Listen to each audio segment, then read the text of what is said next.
알고 시작하도록 하겠습니다. 주님 말씀하시옵소서. 아멘. 주의 종이 읽겠습니다. 주여 어서 오시옵소서. 아멘. 우리는 주의 길을 예비합니다.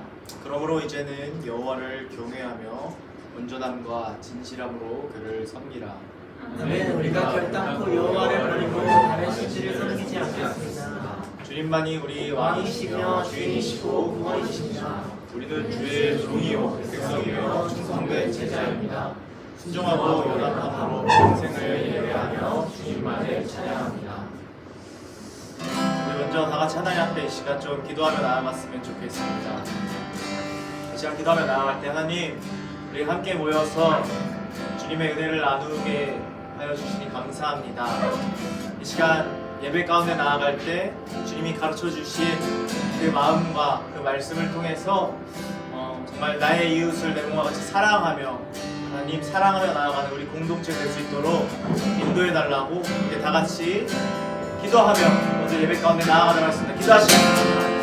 하나님의 시간이 감사합니다. 시간 주시옵소서. 서로 사랑하는 서로를 위해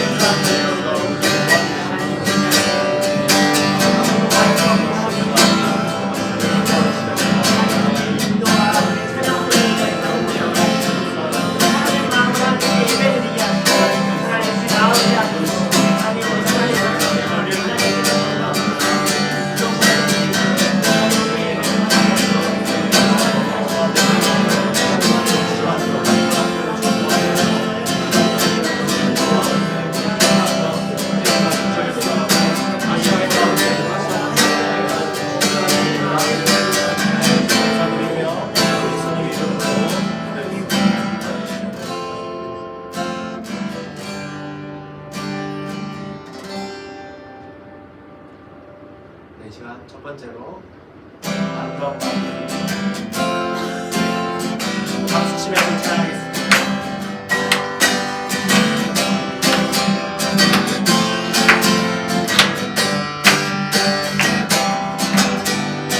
아름다운 마음들이 모여서 주의 은혜 나누며 예수님을 따라 사랑해야지. 우리 서로 하나님이 가르쳐준 한 가지, 내 이웃을 내 몸과 같이 사랑해. 이웃 같은 시기 줍줍어리고 우리 서로 아름다운 마음들이 모여서 주의 은혜를 나누며 예수님을 따라 사랑해야지. 우리 서로 하나님이 가르쳐준 한 가지, 내 이웃을 내 몸과 같이 사랑해. 이웃 같은 시기 줍줍어리고 우리 서로 사랑해. 이 땅의 예수님을 만나면 우리 보라 말아올까. 그때는 부끄러움 없어야지. 우리 서로 사랑해. 하나님이 가르쳐준 한 가지, 내 이웃을 내 몸과 같이 사랑해. 이웃 같은 시기 줍줍어리고 우리 서로 그러니까 너무 우리가 좀 하나님 찬양할 때 정적으로 찬양하는 것 같아요. 그래서 우리 옆에 있는 형제 자매를 보면서 좀 얼굴을 보면서 우리 아름다운 마음들이 모인 얼굴이라고 생각하고 좀 옆에를 보면서 필사적으로 안 보지 말고 좀 옆에를 보면서 찬양했으면 좋겠습니다. 다시 한번 아름다운 마음들이 모여서 은혜 나누며 따라 사랑해야지. 우리 서로 다시 한번 아름다운 얼굴들이 모여서 주의 은혜 나누며 예수님을 따라 사랑해야지. 우리 서로 사랑해. 하나님이 가르쳐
새벽 일어서 주님 마음속에 영원히 있으면 나는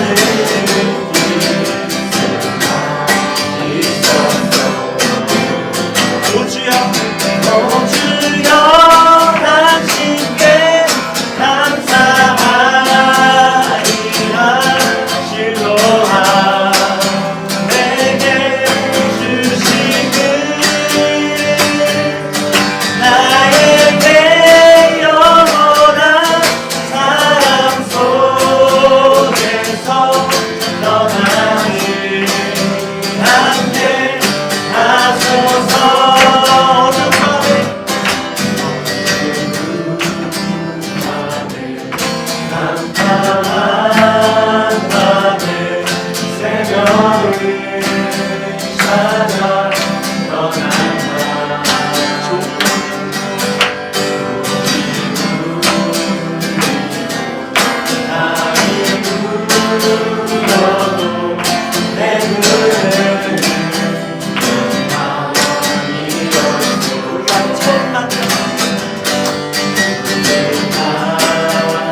우리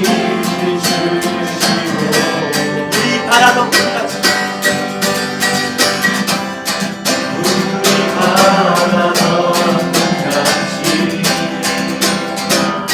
주 영광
처음부터 고백하시기 내 안에 가장 귀한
예수를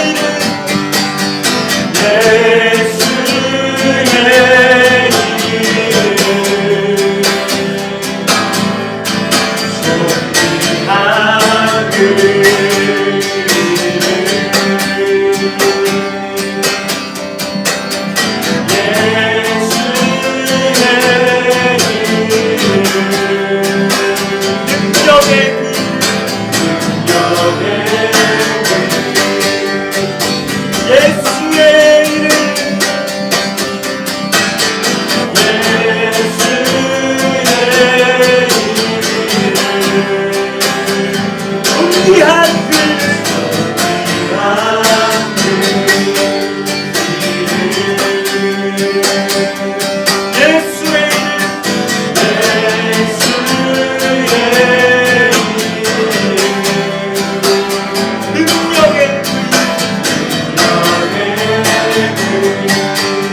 기도하며 나아가시겠습니다. 하나님 그렇습니다.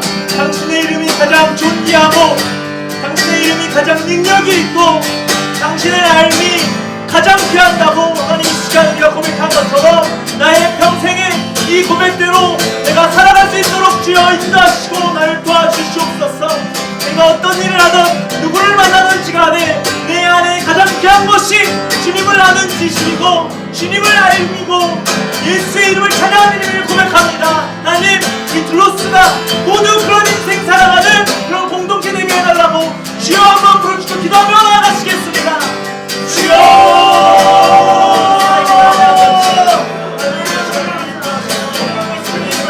도우시고 존귀한 주의 이름 그 이름을 받들어 나온 주의 찬양을 하나님 시간 하나님 주의 은혜로 부르셔 주시옵소서. 하나님 우리 가운데 우리 마음속에 다른 불러서라는 것이 아니라 예수를 아는 지식과 예수를 아는 것이 가장 고상하고 가장 귀한 것이 되기를 하나님 원합니다.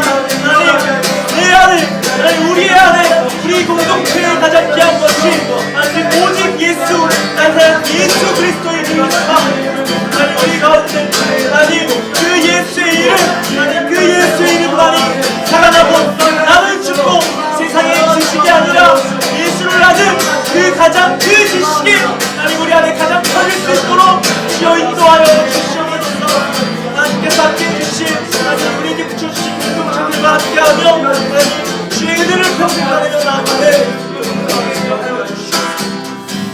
이어서 같이 기도하겠습니다.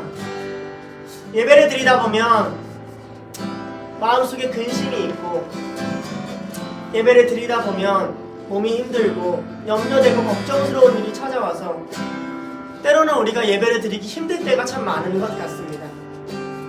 그러나 오늘처럼 마이크가 없어도 방송이 잘 안 돼도 우리는 예배 드릴 수 있습니다.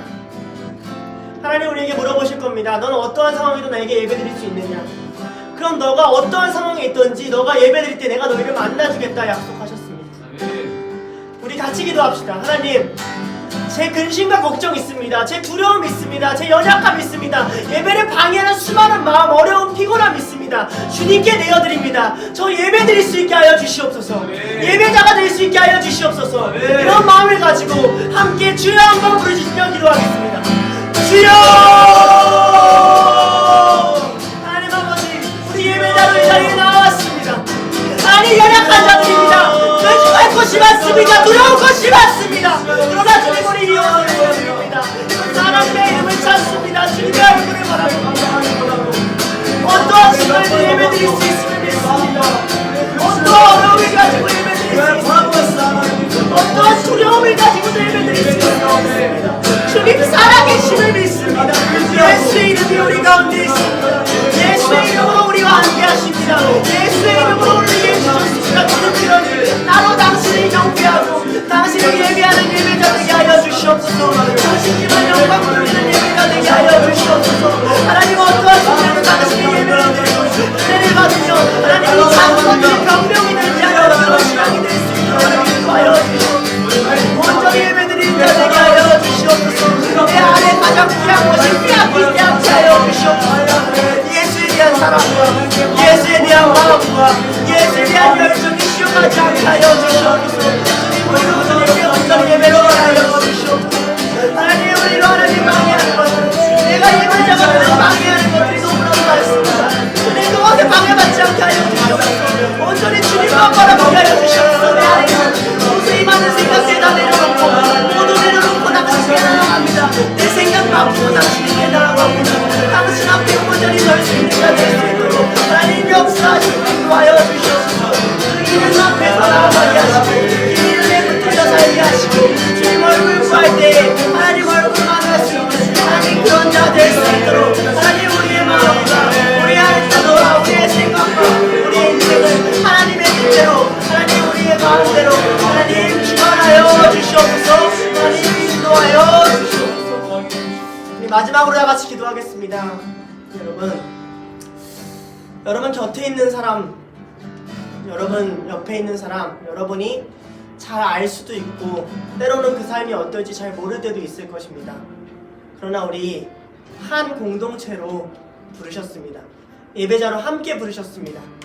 우리 내 근심, 내 걱정, 내 염려를 위해서만 기도하는 게 아니라 좀 주변에 있는 예배자들 위해서, 해외에 멀리 있는 예배자들 위해서 함께 기도합시다. 주님, 이곳에 어떠한 이유에서든지 은혜 받기 어려운 사람이 있다면 주님, 그들의 상황 헤아려 주시고 불가능을 가능케 하시는 주님 만나게 하시고, 길이 막혔을 때 길을 인도하시는 하나님 만나게 해주시고, 하나님 두려움 가운데 위로가 되신 하나님 만나게 해주셔서 그들도 이 자리에서 예배를 드리고 그들도 이 자리에서 은혜를 드리고, 하나님 이 자리에 나만 혼자 앉아있는 것이 아니라 함께 다 주님을 만날 수 있는 자리 되게 해달라고 하나님, 우리 둘로스를 위해서 다같이 마음을 모아 기도하겠습니다. 기도하시겠습니다. 하나님 아버지 감사합니다. 우리를 이 자리에 불러주시고 함께 기도하게 하여 주시네 감사합니다. 주님, 우리가 기도합니다. 하나님, 해외에 있는 우리 많은 친구들이 있습니다. 정민이, 목명이, 목양이 하나님 해외에서 예배드립니다. 하나님, 이 일이처럼 예배드리기 어려운 친구들이 있습니다. 이 자리에 앉아있더라도 각자의 어려움 때문에, 컨디션 때문에, 마음 때문에, 관계 때문에, 환경 때문에 하나님 예배를 드려야 되는데 자꾸 다른 것을 떠오르고 두려워하는 자가 있습니다. 예수 그리스도께서 모든 것을 이룬다는 사실을 믿을 수 있게 하여 주시옵소서. 주님이 그 삶을 인도한다는 사실을 믿을 수 있게 하여 주시옵소서. 주님께서 그 말같이 역사하신다는 사실을 하나님 보여주시옵소서. 우리가 노력하는 것보다 하나님이 은혜를 더하신다는 사실을 발견하게 하여 주시옵소서. 그리하여서 우리가 이 자리에 예배를 드리는 것이 굉장히 중요하고 영원한 것을 만나는 것을 체험하게 하여 주시옵소서. 우리가 이 자리에서 예배드리는 것이 나 혼자 드리는 예배가 아니라 하나님의 나라를 이뤄가심에 있지 않게 하여 주시옵소서. 내가 받는 이만큼 내 옆 사람을 받게 하여 주시옵소서.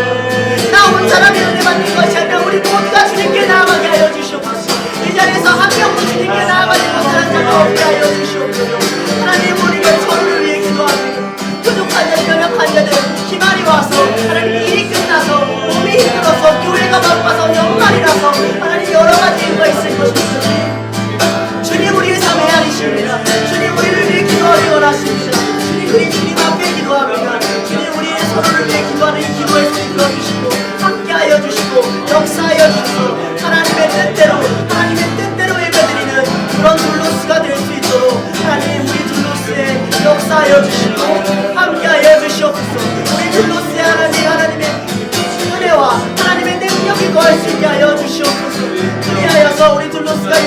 예배가 하나님 보시기에 합당한 예배가 될 수 있도록 인도하여 주시옵소서. 하나님 아버지 감사합니다. 우리가 이제 모여서 함께 예배를 드리고 하나님께 찬양을 합니다. 주님, 우리가 배로 나온 당신은 불가능을 가능케 하시는 하나님인 걸 믿습니다. 우리 안에 있는 모든 두려움을 몰아내시는 주님인 걸 믿습니다. 우리가 앞길을 알지 못할 때도 미리 우리의 앞길을 예비하시고 준비하는 분이신 걸 믿습니다. 우리가 당신을 알지 못할 때도 당신 앞에 예배드릴 그날을 기대하며 이 자리까지 인도해온 분이신 걸 믿습니다. 주님, 그런 하나님 앞에 나아옵니다. 그런 하나님 앞에 예배드립니다. 하나님 앞에 예배드릴 때에, 말씀을 들을 때에, 찬양을 할 때에 우리 마음이 그 은혜를 흡수할 수 있게 하시고 우리 눈이 하나님을 바라볼 수 있게 하시고 이 자리에 예배를 드리고 떠나갈 때에 우리의 시선이 다른 세상의 많은 것들이 아니라 오직 예수님께만 붙들려 예수님의 뒤만 따라가는 그런 둘로스, 그런 제자된 모습을 갖고 살아가는 우리들이 될 수 있도록 인도하여 주시옵소서. 우리의 예배를 받아 주시옵소서. 감사드리며 예수님의 이름으로 기도드렸습니다. 네. 함께 사도신경 하시겠습니다. 전능하사 천지를 만드신 하나님 아버지를 내가 믿사오며 그 우리 아들 우리 주 예수 그리스도를 믿사오니 이는 성령으로 잉태하사 동정녀 마리아에게 나시고 본디오 빌라도에게 고난을 받으사 십자가에 못 박혀 죽으시고 죽은 자 가운데서 다시 살아나시며 하늘에 오르사 전능하신 하나님 우편에 앉아 계시다가 저리로서 산자와 죽은 자를 심판하러 오시리라. 성령을 믿사오며 거룩한 공예와 성도가 서로 교통하는 것과 죄를 사하여 주시는 것과 몸이 다시 사는 것과 영원히 사는 것을 믿사옵니다. 죄송한데 물 한 잔만 갖다 주시겠어요? 뒤에 물 한 잔만. 예, 함께 볼 말씀은 고린도후서 2장 5절에서 11절 말씀입니다. 고린도후서 2장 5절에서 11절 말씀입니다.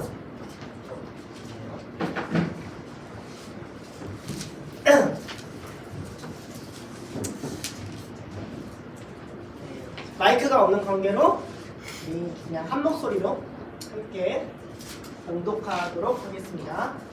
시작. 근심하게 한 자가 있었을지라도 나를 근심하게 한 것이 아니오 어느 정도 너희 모두를 근심하게 한 것이니 어느 정도라 하면 내가 너무 지나치게 말하지 아니하려 함이라. 이러한 사람은 많은 사람에게서 벌받는 것이 마땅하도다. 그런즉 너희는 차라리 그를 용서하고 위로할 것이니 그가 너무 많은 근심에 잠길까 두려워하노라. 그러므로 너희를 권하노니 사랑을 그들에게 나타내라. 너희가 범사에 순종하든지 그 증거를 알고자 하여 내가 이것을 너희에게 했었노라. 너희가 무엇이 있는지 누구를 용서하면 나도 그리하고 내가 많이 용서한 일이 있으면 용서한 그것은 너희를 위하여 그리스도 앞에서 한 것이니 이는 우리로 사탄에게 속지 않게 하려 함이라. 우리는 그 계책을 알지 못하는 바가 아니니라. 네, 잘 들리시죠? 네. 뒤에도 잘 들리죠? 네. 제가 오랜만에 마이크를 안 쓰니까 제 발성을 어느 정도 조절해야 될지 몰라서 조만간 보기 싫을 것 같은데 오늘 설교 제목은 용서의 망치질이에요. 좀 문제가 생겼죠. 좀 사랑하고 온유한 말투로 할 수 있는 설교 제목을 가져왔어야 되는데 제목부터 용서의 망치질이에요. 그래서 망치질을 할 예정입니다. 우리 1년 동안 지금 뭐에 대해서 배우고 있죠? 그쵸? 조금 더 늦게 나왔으면 망치질이 바로 들어갈 뻔했어요. 최근에는 일상 속에서 제자들을 어떻게 다뤄야 되는가를 얘기하면서 고난에 대해서 다뤘고 시험에 대해서 다뤘어요. 오늘은 그 시험에 대해 이어서 어떤 걸 좀 생각해 볼 거냐면 우리가 뭐에 시험에 될까요? 좀 크게 두 가지라고 생각을 하는데 그 중에 앞에 부분 관계의 문제가 있을 것 같아요. 관계는 우리를 굉장히 위로도 하지만 동시에 시험에 들게도 하죠. 그 관계의 문제에 있어서 제자도의 어떤 책이든 어떤 사람이 제자도를 다루든 꼭 다루고 가는 부분이 있습니다. 실제로 많은 제자도 책을 읽어봤는데 이 부분은 꼭 핵심적으로 다뤄요. 관계를 예수님이 어떻게 하라고 하시냐, 예수님을 닮아서 사는 관계가 뭐냐라는 말을 한 단어로 요약하면 용서가 됩니다. 그래서 오늘 제목이 용서의 망치질이거든요. 그런데 용서를 다루면 다룰 수 있는 굉장히 많은 본문들이 있어요. 근데 아마 이 본문은 제가 느끼기에는 잘 안 다루는 본문일 거예요. 뭐 이런 부분 많이 다루죠. 저희가 몇 번까지 용서해야 됩니까? 7번까지 뭐 용서해라 이런 부분 많이 다루는데 저는 이 본문의 용서를 다루는 걸 굉장히 좋아해요. 왜냐면 굉장히 하나님 앞에서의 태도와 인간적인 마음을 잘 설명하고 있거든요. 그래서 고린도후서에서 말하는 바울의 용서 개념을 가지고 말하려고 합니다. 용서. 저는 우리가 용서를 좀 잘 모르는 것 같다 생각을 해요. 용서에 대해서 너무 과대평가하거나 또는 너무 과소평가하는 경향이 있습니다. 용서를 너무 과대평가하면 못하죠. 용서 그 큰 걸 내가 어떻게 해. 용서는 하나님이나 하는 거지, 예수님이나 하는 거지, 이런 식으로 용서를 너무 크게 여기는 거 있어요. 과소평가하는 경우도 있습니다. 용서의 능력을 무시하는 거예요. 아, 이쯤면 용서한 거지, 용서하면 뭐가 바뀌어? 용서하면 뭐가 일어나? 라고 과대평가에도 문제고 과소평가에도 문제라는 거죠. 실제로 우리 시대는 용서가 점점 없어지는 것 같아요. 서로서로 용서를 하기는커녕 각자의 테두리랑 카테고리를 만들고 계속 상대방에 대한 분노와 질책을 쏟아내는 게 익숙한 사회가 돼가고 있는 것 같아요. 타인이 잘못을 하는 걸 넘어가 주질 않아요. 타인이 잘못을 하면 그것을 다 끄집어내서 마치 자기는 한 번도 잘못한 적이 없느냐 미친듯이 쏟아내는 사회 속에 살고 있는 것 같아요. 용서의 능력을 모르는 사회죠. 용서가 작동하지 않는 사회죠. 근데 그리스도인인 여러분들은 다르나요? 여러분들은 용서해야 될 때 무지나 회피나 다른 방편으로 피해가고 있진 않나요? 나는 용서할 수 없어, 나는 용서해야 되는 대상이 아니야, 나는 용서 내가 어떻게 해? 라고 생각하고 있진 않아요. 그러니까 이런 문제가 생기는 거예요. 용서를 알지 못하면 주님께서 우리를 용서하셨단 말이 무슨 말인지를 알지를 못하거든요. 머리로는 알아요. 내가 죄가 있어, 이론이잖아요. 난 죄인이야? 난 죄가 있어? 예수님 십자가 졌어? 나 용서받았어. 이거 모르는 분 있나요? 초등학생도 알아요. 근데 그 의미를 모르잖아요. 용서받았는데 감격이 안 와요. 용서받았는데 감동이 안 와요. 용서받았는데 변화가 안 와요. 왜요? 용서가 뭔지를 모르니까. 용서하는 자의 마음을 모르니까. 용서하는 자리에 안 가봤으니까. 그래서 용서란 하나님이 예수님처럼 우리를 만들어 주실 때, 십자가의 길을 우리한테 던져 주실 때 그 제자들한테 반드시 과제로 주어지는 관문이에요. 용서를 피해가는 크리스찬은 마치 이런 거랑 같아요. 붕어빵을 시켰는데 안에 팥이 없고 반죽이 덜 익은 붕어빵이 나온 거예요. 먹을 거예요? 아, 먹을 분이 있을 수 있을 것 같아요. 근데 핵심이 없죠. 그리고 맛이 없죠.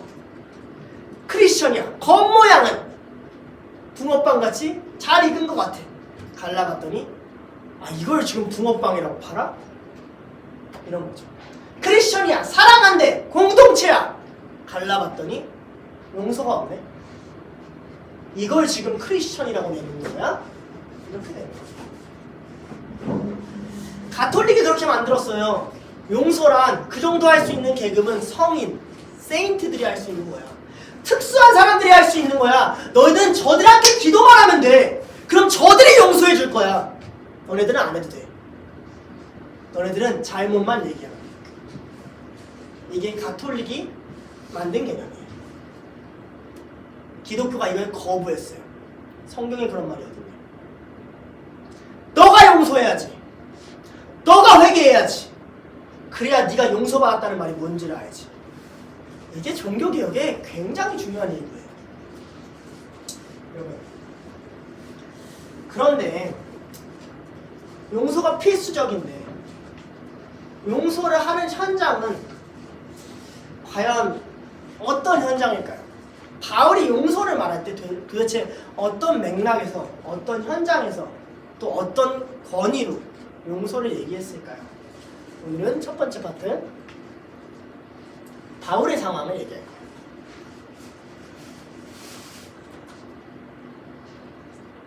바울은 우선 용서받은 사람이죠. 자기의 의로 사람을 때려 죽이고 가는 길에 예수님이 어마무시하게 두려운 말씀을 하시죠. 바울아 바울아, 사울이죠 그때는. 너가 왜 나를 핍박하느냐. 그래서 당신 누구신데 내게 이런 말씀을 하십니까? 이렇게 물어봤더니 나는 내가 핍박하는 예수다. 그럼 그 다음에 이어져야 되는 말은 뭐냐면 그러니까 너는 이제 심판이 있어야 된다가 맥락적으로 맞아요. 그렇잖아요. 신이 나타나서 구약에 야훼가 나타나서 네가 하나님의 백성을 핍박해? 징계가 임해야 맞다고요.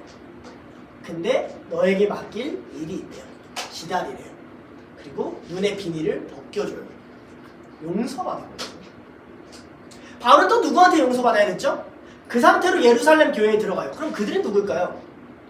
저번 주까지만 해도 내 아내가, 내 자식이, 내 사촌이, 내 친구가 감옥에 갇히고 때로는 바울의 선동질로 돌에 맞아 죽었을 거예요.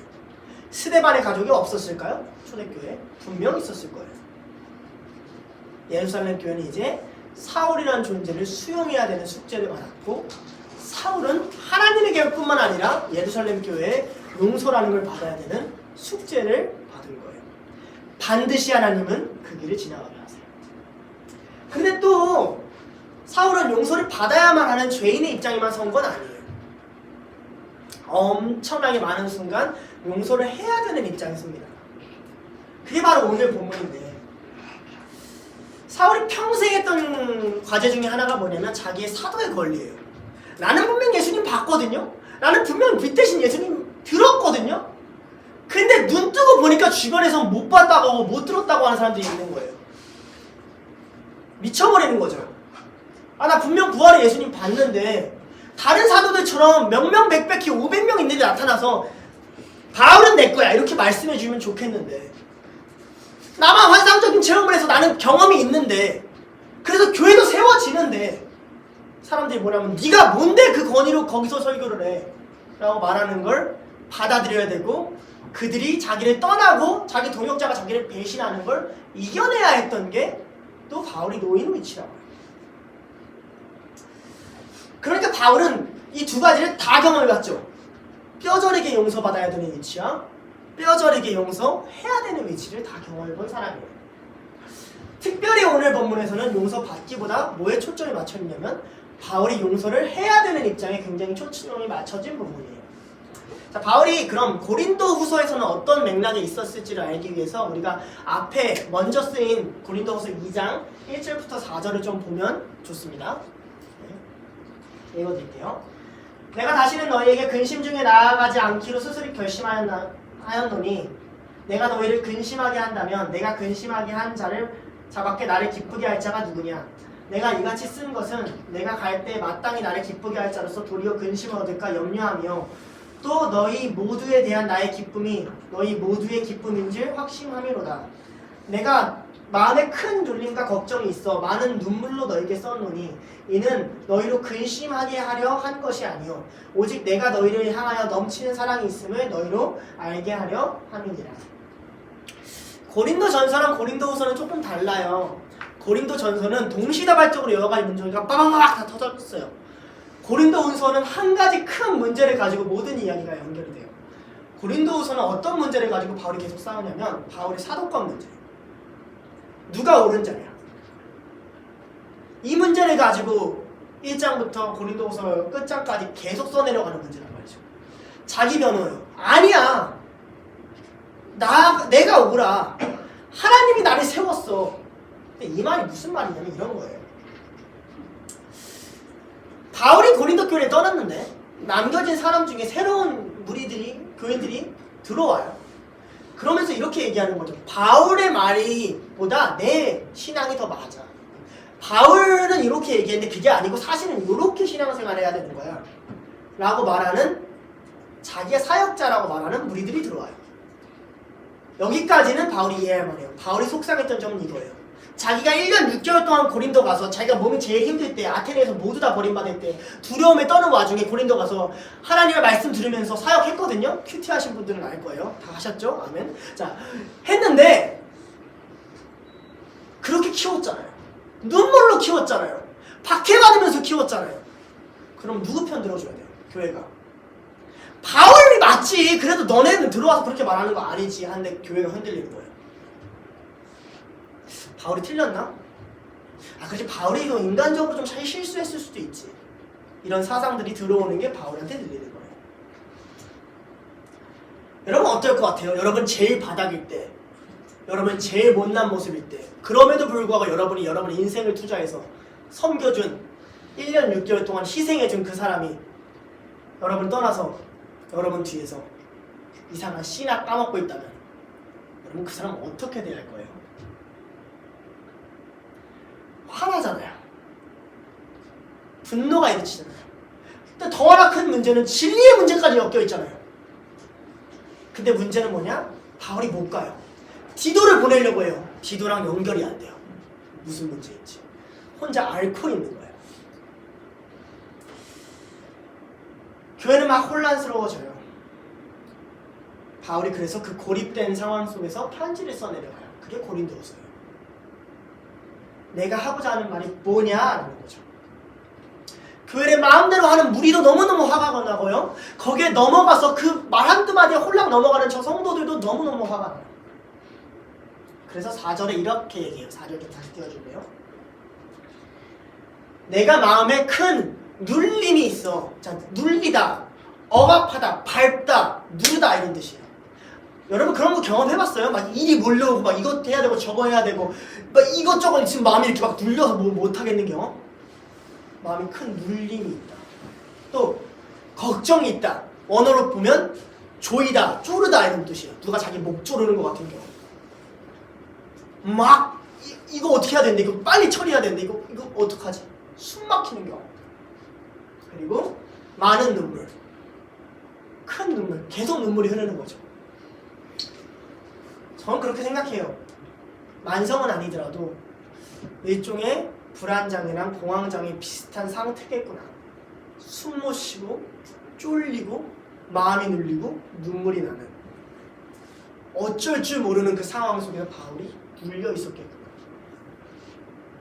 바울이 이렇게 얘기하는 거야. 나 이런 상황이야. 죽을 것 같아. 그런데 이렇게 얘기해요. 1절 펴주세요. 내가 다시는 너희에게 근심 중에 나아가지 않기로 스스로 결심하였나니 이렇게 얘기를 합니다. 여러분 이 근심이란 말이 성경 전체에서 고린도후서에서 제일 많이 나와요. 이 근심이란 표현은 어떤 표현이냐면요. 우리나라 표현이 좀 약해요. 우리나라는 근심이라고 하면 어떻게 일어나지 않았는데 어떻게 이런 뉘앙스잖아요. 그게 아니라 이 근심이라는 단어는 언제 쓰는 단어냐? 최후의 만찬에서 예수님이 제자들에게 근심하지 말라. 근데 뭐라고 얘기해요? 너희 중에 한 명이 나를 팔 자가 있다 할 때 제자들이 근심했더라 하는 말이에요. 어떤 느낌인지 알겠어요? 어떻게 수준이 아니라 이 중에 한 명 지옥 가, 한 명 100% 지옥 가.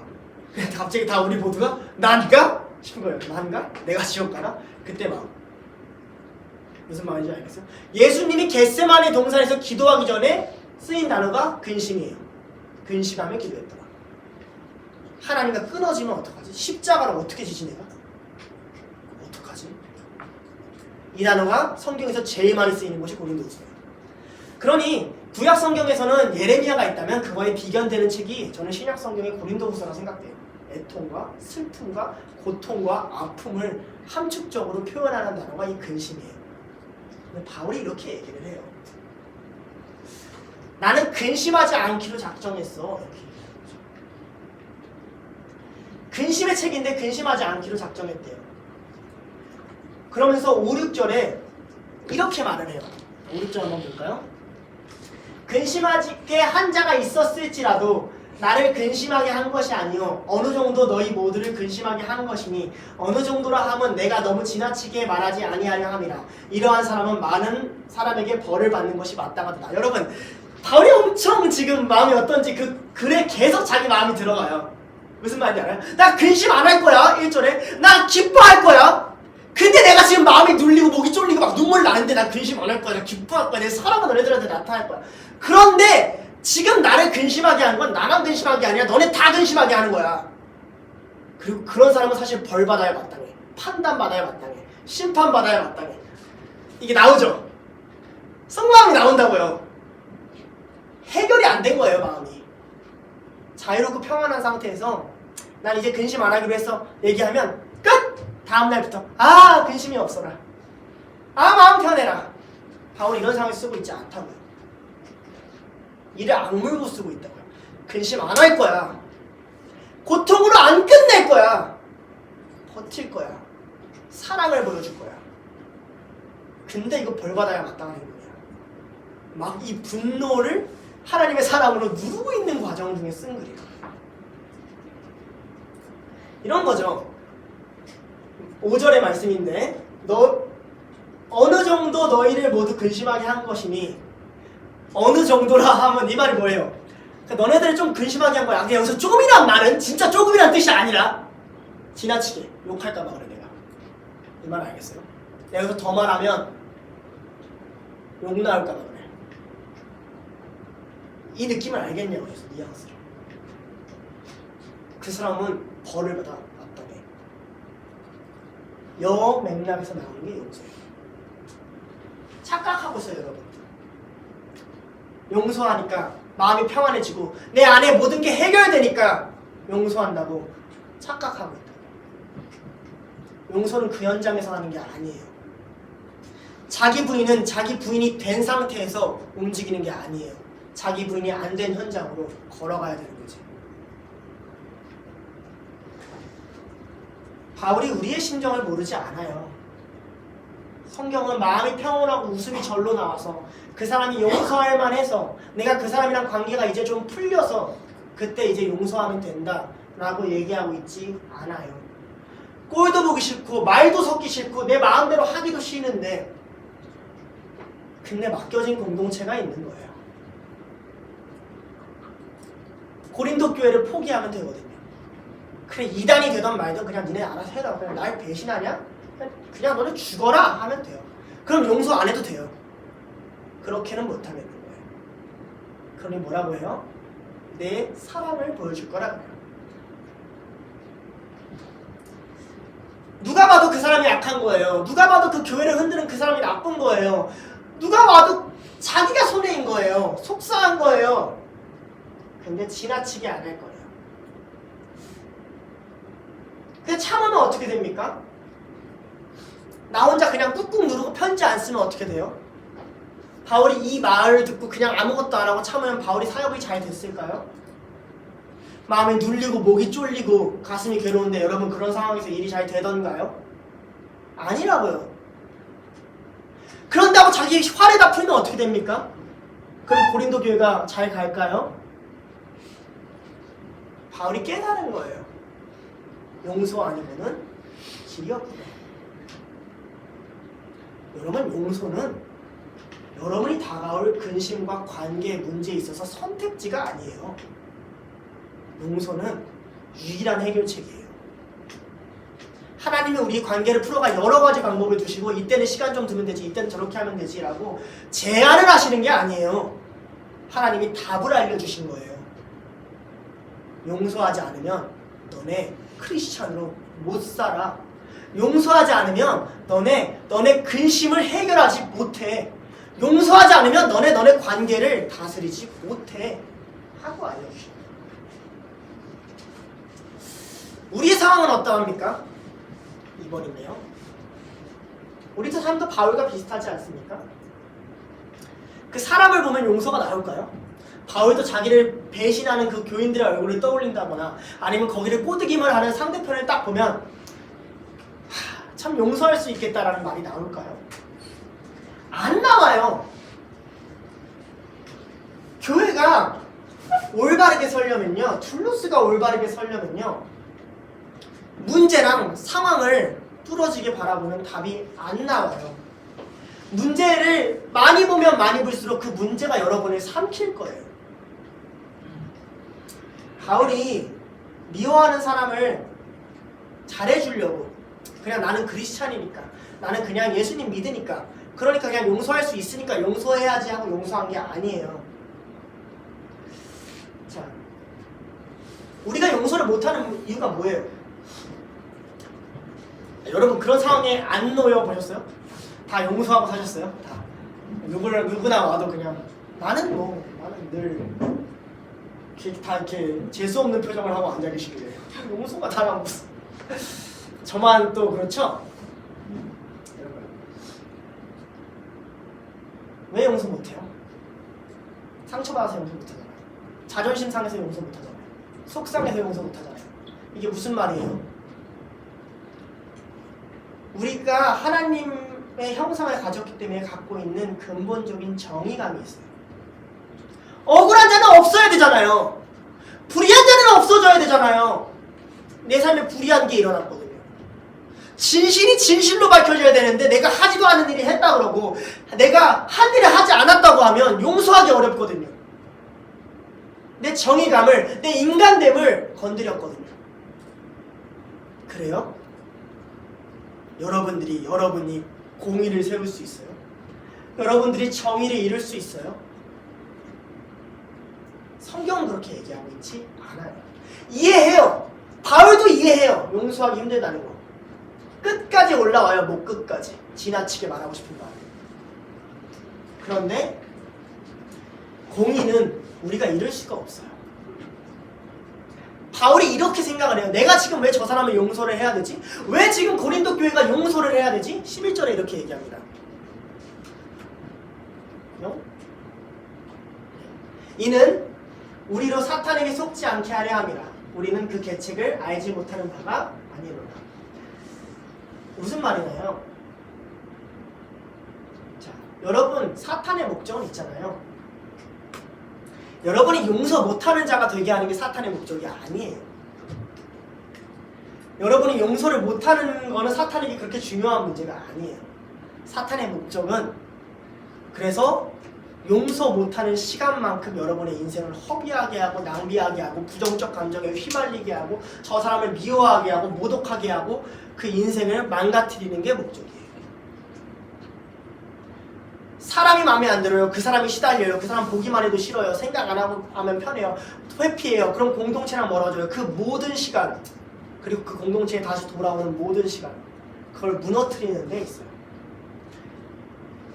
여러분이 왜 용서를 해야 되냐면 용서는 타인을 위한 것이기 이전에 용서는 자기 보호수단이에요. 용서는 나를 지키는 방법이에요. 사탄이 하고자 하는 게 뭘까요? 그 계책을 안다고 해요. 그 계책이 뭘까요? 이런 거죠. 예를 들면 이런 거예요. 남자친구와 여자친구가 있어요. 둘이 데이트를 하기로 했어요. 오늘 11시쯤 만나기로 했어요. 여자친구가 지하철을 타고 오고 있는데 새 신발을 신었어요. 근데 앞 사람이 신발을 밟았어요. 기분이 좋아요? 나빠요? 나빠요. 만났어요. 남자친구한테 하소연할 수 있어요? 없어요? 있어요. 그런데 아침부터 저녁까지 이 신발대에 매여서 이 문제 때문에 기분이 계속 안 좋다면 지혜로운 걸까요? 바울이 하고자 하는 이야기가 그거예요. 사탄의 계략이 있잖아. 중요한 게 있잖아.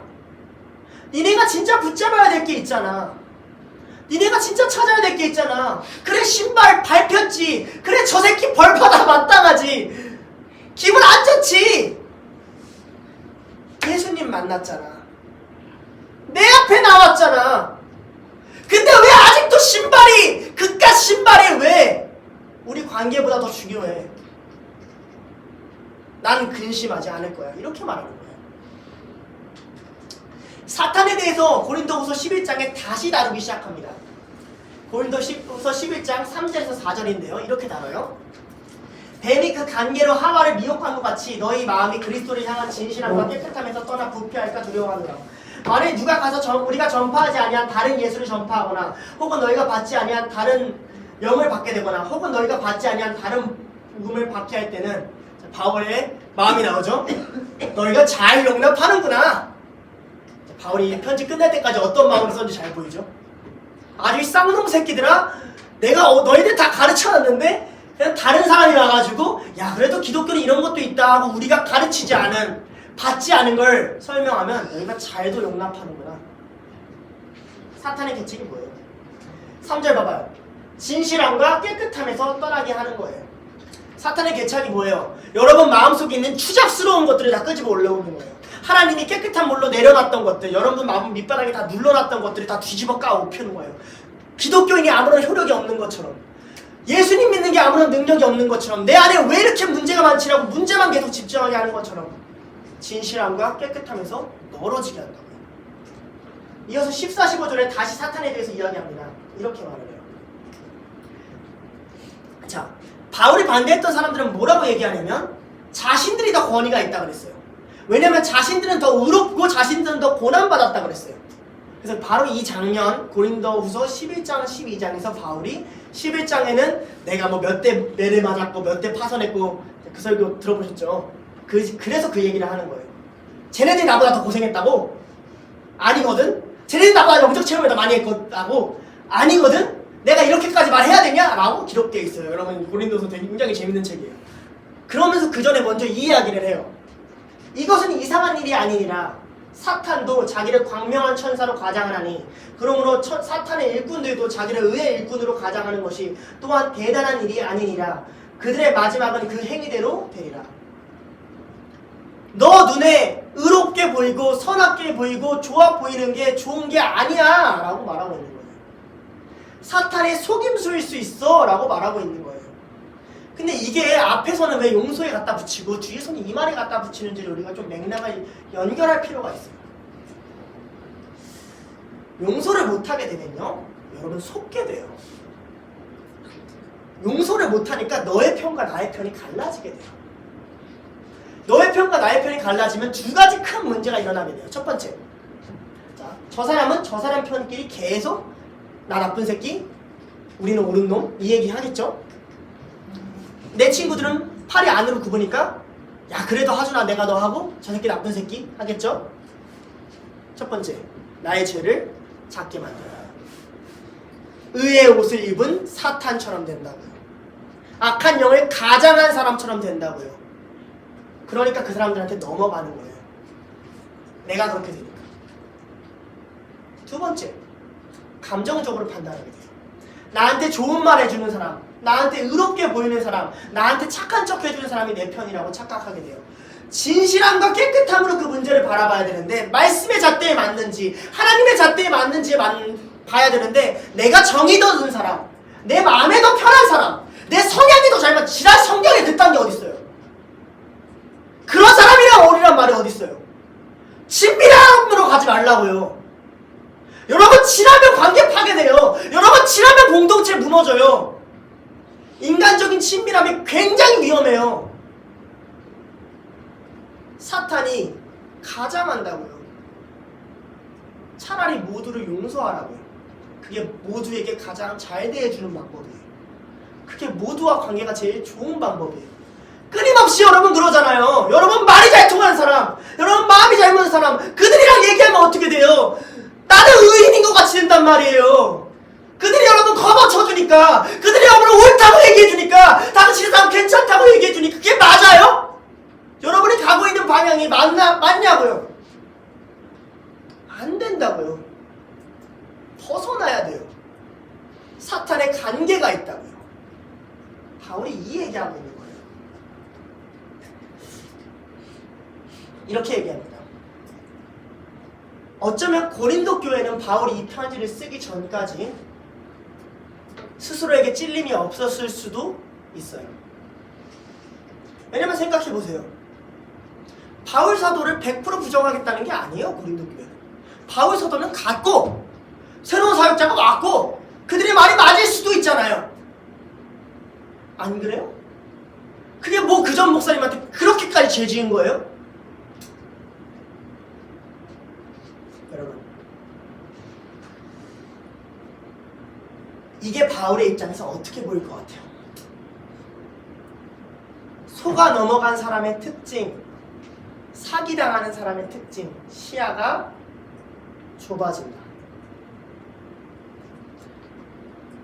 이 문제는 제가 잘못한 거예요 라고 말하는 사람의 특징, 그거밖에 못 봐요. 다른 말이 안 들려요. 그런데 이 문제는 제가 잘못한 거잖아요. 어린아이서부터 어른까지 계속 그 얘기예요. 심지어 정치도 마찬가지예요. 근데 이 문제는 저쪽이 잘못한 거잖아요. 보지를 않아요. 듣지를 않아요. 옳고 그름을 판단할 생각이 없어요. 거기에다 함몰돼 있어요. 그러니 속아 넘어가는 거예요. 성경은 얘기하는 거죠. 사탄의 계책이 있어. 사탄은 속일 거야. 용서하지 않으면 너네 스스로를 방어할 방법이 없어. 여러분 알잖아요. 여러분 불안하고, 여러분 힘들고, 여러분 지치면 여러분 기댈 곳 찾는 거, 그리고 사람이 기대기 쉬운 거 잘해줄 수 있는. 10절에 바울은 이렇게 얘기합니다. 너희가 무슨 일에든지 누구를 용서하면 나도 그리하고, 내가 만일 용서할 일이 있으면 용서한 것은 너희를 위하여 그리스도 앞에 한 것이니. 바울이 지금 너희가 용서하라고 하면서 은근슬쩍 끄집어내는 담론이 뭐냐면요, 너희도 용서받아야 돼. 누구한테? 나한테. 라는 얘기예요. 너희 용서해. 그리고 내가 너희 중에 용서할 사람이 있으면 나도 너희 용서할 거야.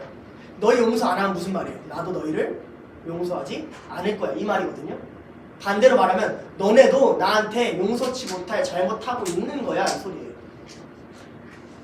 고린도 교회가 이걸 몰라요. 자기가 지금 자기 문제에 빠져서 자기 상황에 빠져가지고 바울의 사도권까지 두니까 내가 바울 사도한테 뭔 짓을 하고 있는지를 고린도 교회가 아예 놓쳤다고요. 그게 속임이에요. 보이지 않게 되는 거. 바울을 배신하고 바울이 알려준 그 예수님의 능력에 무지한 죄를 범하고 있는데, 사망의 길로 점점점 가고 있는데 모르는 거죠. 내 눈에 보기에 좋은 사람 맞습니까? 내 입맛에 보기에 괜찮은 사람 맞습니까? 종종 상담을 하다 보면 이런 뉘앙스가 들릴 때가 있어요. 그 상황에서 자기가 제일 피해자인 것 같은 뉘앙스가 들릴 때가 꽤 많아요. 그런 얘기를 가만히 들어보면 늘 자기의 잘못은 약화시키고 내 주변의 상황과 문제들은 강화시켜서 저한테 많이 얘기해요. 이건 여러분의 이야기뿐만 아니에요. 제가 가르치는 아이들 10살, 11살짜리도 똑같아요. 아니 4살, 5살도 똑같아요. 제가 그랬대요. 너는 죄를 콕 지목해주면 아니래요. 해결이 안 되죠. 그런데 여러분 깨달아야 됩니다.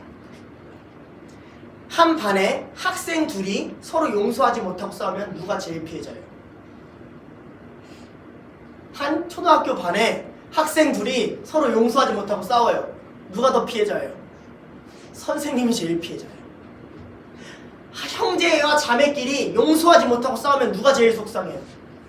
부모님이 제일 속상해요. 속임수라고요. 놓친다고요. 예수님의 말이 안 들어온다고요. 용서를 못하면. 근데 우리가 뭘 착각해요?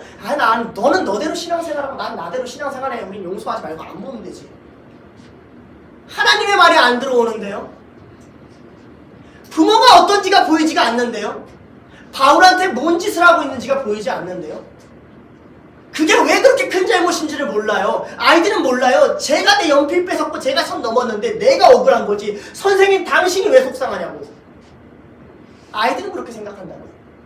애들은 그렇게 생각한다고요. 형이 컴퓨터 게임 1시간 하겠다고 했는데 1시간 10분 해가지고 그 10분 못 얻는 게 내가 그렇게 억울한데, 저번에도 그랬고 저저번에도 그랬는데 그 30분이 나한테 손해인데 엄마 아빠는 그걸 알아주지도 않는다고. 부모의 마음을 몰라요. 이게 속임이라고요. 시야가 좁아진 거, 속아 넘어가는 거, 그 관계에 함몰되는 거, 문제에 헤어나올 수 없는 거. 그래서 공동체가 망가지기 시작하는 거. 바울이 눈을 들어 자기를 보게 하는 거예요. 난 어떤데? 여러분 까놓고 말할까요? 여러분은 몰라요. 제가 뭘 담아두고 어떤 마음으로 받아야 되는지, 여러분이 어떤 행동을 할 때 제가 어떻게 기도하고 그 앞에 어떻게 서야 되는지 모른다고요. 끄집어내야 돼요. 그럼 저는 어떨까요? 다른 목사님을 이해할까요? 더 나가서 예수님을 이해할까요? 그러려면 이 문제에서 내가 벗어나야 되잖아요. 이 관계에서 내가 좀 멀어져야 되잖아요. 하나님께 관계를 드리고 좀 그 위에 계신 분이 어떤지를 봐야 될 거 아니에요. 바울이 지금 그 작업하고 있는 거예요. 내가 너네 용서해야 될 처지야. 너희가 나 배신한 거야. 이걸 깨닫게 해주는 거라고요. 그런데 바울은 이렇게 얘기합니다. 11절 다시 보여주셨어요. 미안해요. 이는 너희로가 아니라 뭐라고 해요? 우리로. 누가 포함되어 있어요? 바울 자신이 포함되어 있어요. 교회뿐만 아니라 자기도 고린도 교회를 미워하고 사탄의 계책에 넘어가기 싫은 거예요. 자기도 이 문제에 속상하고 원망하고 이 사람의 관계에 빠지면 싸우게 되니까요. 그럼 어떻게 될까요? 바울이 그들을 용서하지 않으면 어떻게 될까요? 너희가 나를 배신 때렸어? 1년 반 동안 내가 너희를 섬겼는데 너희가 나를 배신했어? 난 널 용서치 않으리 하면 어떻게 될까요? 고린도 교회는 의롭다고 말하는 그 이단들에게 홀라당 넘어가 버릴 거예요. 바울이 우리 버렸네? 그래, 우리 잘못했다 치자. 근데 바울이 우리 버렸네? 바울 선생님 용서 안 해주네? 그럼 바울 선생님한테 갈까요? 고린도 교회가? 안 간다고요. 바울이 아는 거예요.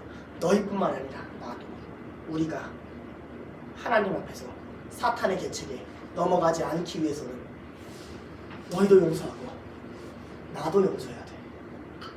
이 얘기하고 있어요. 용서는 방패예요. 용서를 해야 여러분 마음을 지킬 수 있어요. 용서하지 않으면서 저 사람 하나님께 은혜 받아라 이런 거 없어요. 사탄은 그렇게 호락호락하지가 않아요. 각자 알아서 잘하면 되지. 그 사이를 파고든다니까요. 여러분이 용서하지 못한다면 어쩌면 여러분은 지금도 미혹되고 있을지도 몰라요. 바울은 그래서 이렇게 말해요. 세 번째인데 바울의 해답입니다. 바울이 참 묘한 표현을 써요. 7절 8절 이렇게 말해요. 그런즉 너희는 차라리 그를 용서하고, 그래서 이걸 영어 성경이랑 언어로 봤는데 진짜 저 차라리란 표현이에요. rather than, 차라리 그냥 용서하고 위로할 것이니 그가 너무 많은 근심에 잠길까 두려워하노라. 그러므로 너희를 권하노니 사랑을 그들에게 나타내라. 이 용서해라 라는 표현에 바울 원래 이렇게 잘 말 안 하거든요. 바울 원래 센 편이잖아요. 용서해! 이렇게 말해야 되는데 차라리 용서하래요. 자, 용서하고 싶어해요? 용서하기 싫은 거예요 이거. 근데 바울이 아는 거예요. 왜 우리가 용서를 하기 어렵냐면 우리가 어떤 사람과의 관계가 깊어진 만큼 우리는 그 사람을 용서하기가 어려워집니다. 여러분이랑 어깨빵하고 스쳐 지나간 사람이라면 그 사람을 용서하는 건 그렇게 어려운 일은 아닐 거예요. 아, 물론 여기서 손 들고 저는 성격 파탄자라서 그 사람을 용서하기 어려운데요 라고 말하는 분은 손 내리고 계세요. 아, 내리고 있으면 안 되는구나. 티내지 마세요. 근데 보통 그래요. 근데 그게 아니라 내가 믿어왔던 친구가 나를 배신한다면 그 친구는 용서하기가 어려울 거예요. 내가 사랑했던 자가 나한테 그렇게 말한다면 그 사람은 더 용서하기가 어려울 거예요. 또 우리가 언제 용서하기 어려울까요? 우리가 애쓰고 노력하고 헌신한 만큼 용서하기가 어려울 거예요. 여러분 자신에 대한 용서도 그래요. 여러분이 애쓰고 노력하고, 여러분이 애쓰지도 않고 노력하지도 않고 헌신하지도 않았어요. 제가 달리기를 못한다고 저를 미워하거나 나를 용서치 못해 하지 않거든요. 죽어라 말씀 공부했고 죽어라 하나님 앞에 날려가려고 했어. 근데 무너졌어요. 그럼 하나님 앞에서 나를 용서하기가 참 쉽지가 않을 거예요. 그러니 관계가 깊은 만큼 여러분들이 노력한 만큼 용서하기가 어려워져요. 사탄이 이걸 알고 있어요. 여러분이 어떤 사람이랑 관계가 깊어질수록, 여러분이 어떤 일에 헌신하고 노력할수록 그 일이 되지 않을 때, 또는 여러분들이 잘못했을 때, 또는 상대방이 잘못했을 때 용서하는 게 굉장히 어려워져요. 그 모든 시간이 근심이란 말로 여러분에게 찾아오고. 그럼 생각해 봅시다. 사랑한 만큼, 노력한 만큼 용서하기 힘들다면, 헌신한 만큼, 애를 쓴 만큼 용서하기 힘들다면, 이 세상에서 가장 용서하기 어려운 사람은 여러분이 아니고 예수님 아니에요? 그분이 언제부터 사랑하셨는데? 그분이 얼마나 믿어주셨는데? 그분이 얼마나 애를 쓰셨는데? 그분이 얼마나 노력했는데? 왜 그분이 여러분에게 용서하는 걸 쉽다고 생각하세요? 예수님이 제일 용서하기 어려운 거 아니에요? 내가 10년지기 친구가 배신한 것도 억울한데, 나랑 가까이 뒀던 사람이 나랑 멀어지는 것도 나는 용서를 못하는데, 하나님이 우리를 얼마나 가까이 두셨는데, 그거 얼마나 헌신하셨는데, 여러분이 받은 용서의 크기를 아세요? 가장 용서하기 어려운 상황에서 용서한 분이 누구신데요? 가장 용서 못할 지점에서 용서한 분이 누구신데요? 예수님 아니에요? 이게 안 보인다고요. 이게 관계에 묶여서 내가 뭘 받은지를 모른다고요. 억울하다고 말한다. 바울은 고민을 해요. 그리고 답을 내리죠. 차라리 용서하라고 해요. 더 나아가서 위로하라고 해요. 고린도전서에는 사도행전 다음으로 위로란 말이 가장 많이 나와요. 1장에 위로가 반복돼요. 고린도 후서죠. 고린도 후서는 근심의 책인 동시에 위로의 책이에요. 위로가 뭐예요? 일으켜 세우는 거예요. 배신한 자죠. 문제 일으키는 자예요. 미혹된 자죠. 넘어간 자예요. 예. 그 사람을 용서하고 다시 일으켜 세우라는 거예요. 넘어져 있게 두지 말라는 거예요. 왜 그렇게 얘기해요? 그 사람이 근심할까 하노라 해요. 이 이야기를 바울이 왜 할까요? 바울이 근심하고 있잖아요. 근심의 고통을 알잖아요. 그 아픔을 알잖아요. 그럼 얼마나 하나님과 멀어질지, 얼마나 많은 미혹이 찾아오는지, 마음속에 근심이 오면 얼마나 하나님을 바라보기가 힘든지 바울이 너무나도 알잖아요. 그러니 저 미운 놈이라도 그렇지 않기를 바라는 거예요. 야, 저 존재도 근심하지 않았으면 한다. 나는 너네 교회에 있는 그 어떤 사람이라도 지금 내가 겪는 것 같은 근심을 안 했으면 한다. 좀 용서를 해라. 그리고 위로를 해라. 그래서 사랑을 나타내라. 속아 넘어가지 말자. 바울의 말이 이 지점이에요. 제가 고린도후서의 용서가 좋은 점이 여기 있어요. 단순히 너무 예수님이어서, 우리가 너무 그냥 거룩하게만 생각하는 분이어서, 그래 뭐 그분이니까 용서하겠지, 이 느낌에서 용서를 안 하거든요. 지극히 인간적이고 지극히 날 것의 감정을 가지고 예수님이랑 동일한 목소리를 내려고 몸부림치는 현장이 고린도후서에 있거든요. 이게 우리의 신앙의 삶 아닙니까? 지극히 인간적인 몸을 가지고 지극히 인간적인 마음을 가지고, 그러나 예수님이랑 같은 목소리를 내려고, 그렇게 관계해보려고 몸부림치는 삶. 용서가 무엇이냐 정의한다면 저는 관계를 하나님께 맡기는 것이라고 정의할 거예요. 예수님은 이렇게 용서를 말씀하십니다. 마태복음 18장인데요. 그때 베드로가 나아 이르되 주여, 형제가 내게 범죄를 범하면 몇 번이나 용서하여 주리이까? 7번까지 하오리까? 예수께서 이르시되 내게 이르노니 7번뿐 아니라 7번에 70번까지라도 할지니라. 자, 그러면 이런 얘기예요. 7번에 70번이니까 490번, 그죠? 날 배신했어요. 489. 2번 배신했어요. 488. 3번 배신했어요. 487. 이런 말일까요? 이 말이? 생각하고 있어요? 무슨 말인지 이해해요 지금? 용서를 카운팅하란 말일까요? 그냥 용서하라는 얘기죠. 몇 번이고. 자, 근데 몇 번에 몇 번까지라는 말이 있다는 말은 무슨 말이에요? 예수님 뭘 전제하고 있냐면 그 사람이 또 똑같은 잘못을 할 수가 있다라는 걸 전제하고 하는 말이죠. 그게 맡기는 거예요. 저는 상담할 때 그 마음을 많이 품으려고 해요. 가끔 그 얘기를 직접적으로 하기도 해요. 당신 나한테 또 와서 똑같은 얘기 또 할 거야. 그럼 그때 나는 또 당신에게 이야기해 줄 거야. 근데 또 와서 또 할 거야. 그럼 난 또 그러면 안 된다고 얘기하고 또 얘기해 줄 거야. 이게 내가 둘로스를 용서하는 방식이에요. 몇 번이고 좋으니 다시 하나님 앞에 나오려고 한다면, 다시 실수해도 좋으니 다시 하나님 앞에 나오려고 한다면 다시 기준점을 제시해주고 다시 그 사람을 세워주고 다시 그 사람이 온전히 걸어갈 수 있도록 해줘야 되는 게 기독교인이구나. 용서에는 계산이 있으면 안 되는구나.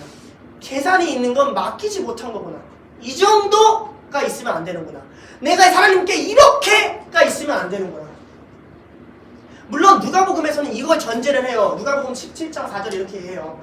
만일 하루에 7번이라도 내게 죄를 짓고 7번 내게 돌아와 내가 회개하노라 하거든 너는 용서하라 해요. 그러니까 잘못했습니다가 없는 용서는 없죠.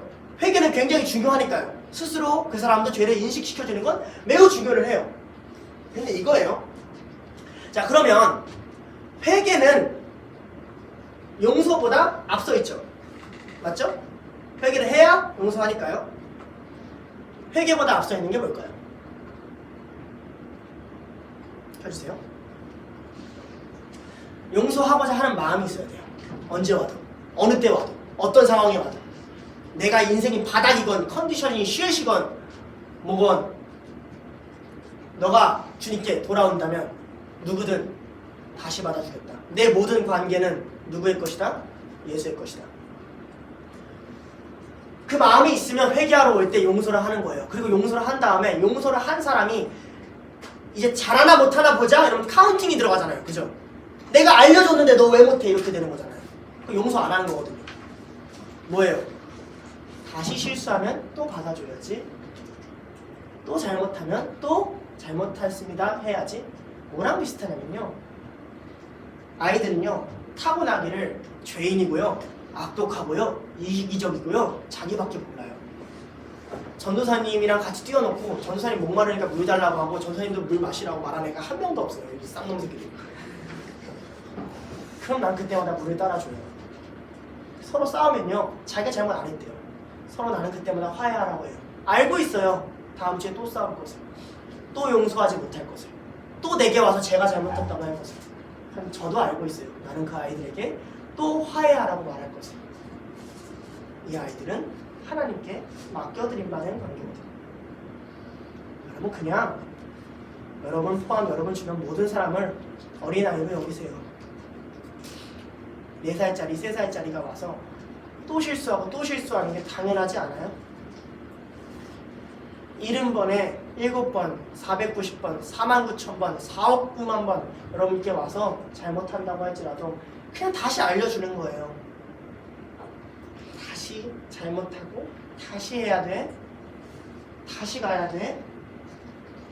자, 이렇게 얘기하면 이렇게 얘기하죠. 아, 저는요 사랑이 없는 것 같아요. 저는 사랑이 없는 것 같아요. 근데 아까 바울 표현 봐요. 너희가 다른 사람들이 오니까 아주 그건 잘 용납하는구나. 이게 사랑이 넘치는 말투예요? 아니죠. 여러분이 착각하고 있어요. 바울이 말하는 사랑은 이런 게 아니에요.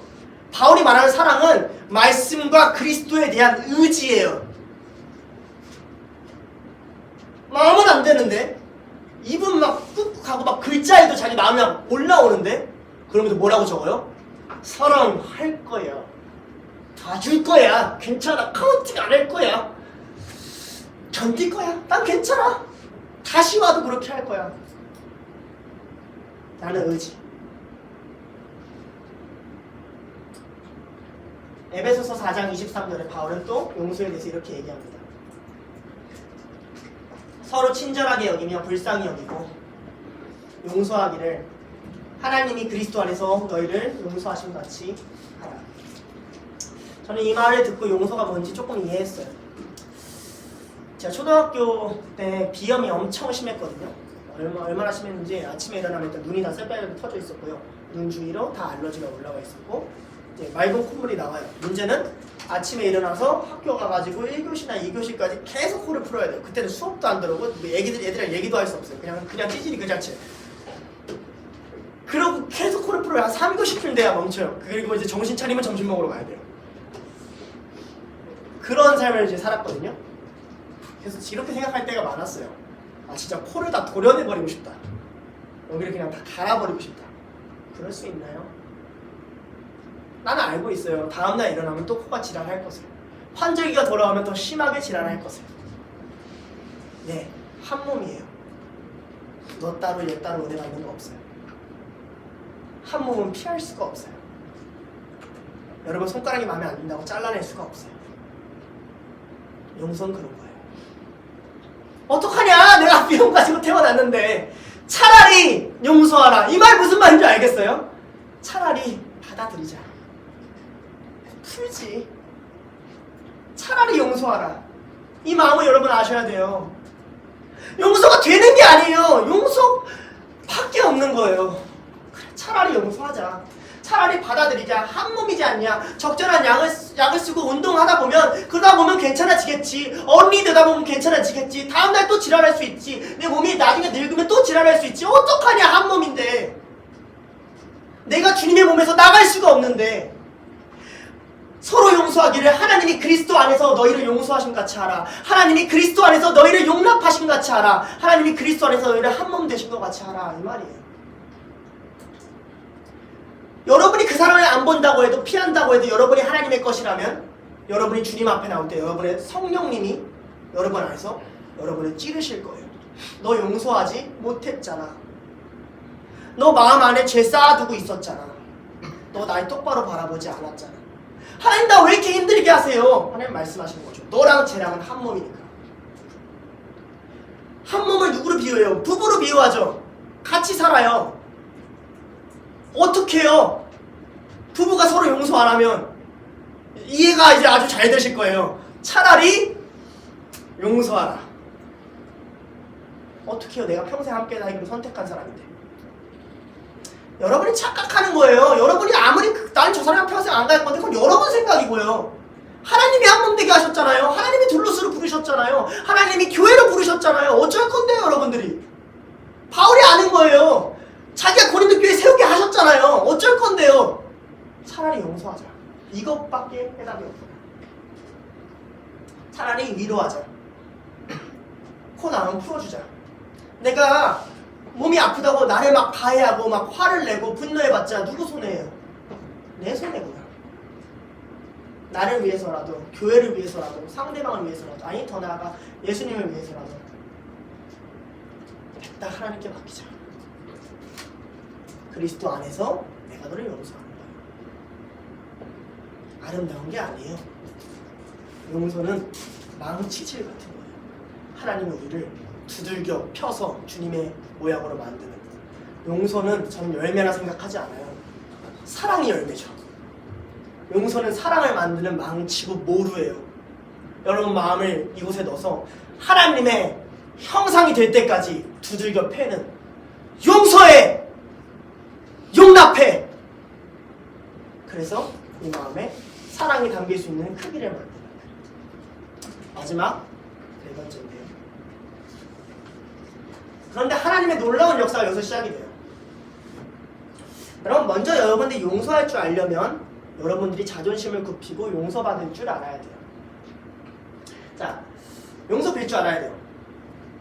용서받는 자의 태도, 우리 이제 초등학교 때로 돌아가 볼까요? 자, 용서받는 사람은 이렇게 하면 될까요? 안 될까요, 여러분? 자, 용서를 했는데 미안해! 얘기했는데 제가 삐져 있어요. 그럼 내가 가서 야, 너 왜 삐냐? 내가 미안하다고 했잖아. 너 풀어야지. 이게 말이 될까요? 안 될까요? 될까요? 안 될까요, 여러분? 안 돼요. 그렇죠. 왜 안 될까요? 용서란 잘못은 여러분이 정하는 게 아니라 상대방이 정해요. 이게 우리가 알고 있는 도덕 법칙이에요. 이게 굉장히 중요해요. 여러분의 잘못의 크기는 여러분이 정하는 게 아니라 하나님이 정해요. 여러분은 여러분의 잘못의 크기를 정할 권리가 없어요. 우리가 늘 상대방을 용서하지 못하는 이유가 뭐냐면, 왜 난 용서했는데 왜 이래! 라고 말하는 이유가 뭐냐면 내 잘못의 크기는 내가 분별하고 내가 결정한다라는 마인드가 있어서 그래요. 하나 더 얘기해 볼까요? 용서하는 사람의 태도는 어떻게 해야 될까요? 알았어, 나 용서할게 이러고 그래 두고 봐. 용서해요? 아니죠. 용서하는 사람은 내가 너를 용서한다고 말하는 그 순간부터 이 문제에 대한 모든 권한을 상대방한테 맡기는 거예요. 내가 더 이상 결정권을 주지 않겠다는 소리예요. 하나님이 모든 것을 판단하시고 상대방이 그것을 결정하게끔 해주겠다는 얘기예요. 그러니 용서받는 자도 자기의 죄에 대한 판단을 온전히 하나님께 맡겨야 되는 것이며, 용서하는 자도 이 관계에 대한 판단을 온전히 하나님께 맡겨야 되는 거예요. 조금이라도 인간이 그것을 주려고 하면 그것은 올바른 용서가 나지 않아요. 그러니까 이 땅에서는 인간은 용서란 말을 입에 달고 살지만 나라든 국가든 정책이든 사회든 친구든 민족이든 제대로 용서하는 꼬라지를 보여준 적이 거의 없어요. 맡기지 않으니까. 이쯤 하면 됐잖아, 나는 죄를 간과하거나, 이쯤 해야 되잖아, 나는 죄를 판단하거나. 아니요, 둘 다 자기가 판결자가 되는 거예요. 그것은 마치 하나님께 이렇게 말하는 거랑 똑같아요. 전도사님이 아이들의 싸움을 중재하려고 왔을 때 아이들이 이렇게 말하는 거죠. 얘랑 나의 문제예요. 우리가 결정할 거예요. 당신은 꺼져요. 라고 말하는 거랑 똑같은 거예요. 마치 고린도 교회에 두 분파가 문제를 일으킬 때 바울이 상처 주고 있는 걸 모르는 고린도 교회랑 같죠. 하나님 판결자로 이 땅에 서셨는데 우리는 말하고 있는 거죠. 나는 너희를 용서했는데, 나는 너희를 판결할 자인데, 너희가 뭐라고 너희의 죄가 이 정도 될까라고 얘기를 하고, 너희가 뭐라고 너희는 이 정도가 되면 풀린다고 이야기를 하는 거예요. 너희가 뭔데? 기억해야 돼요.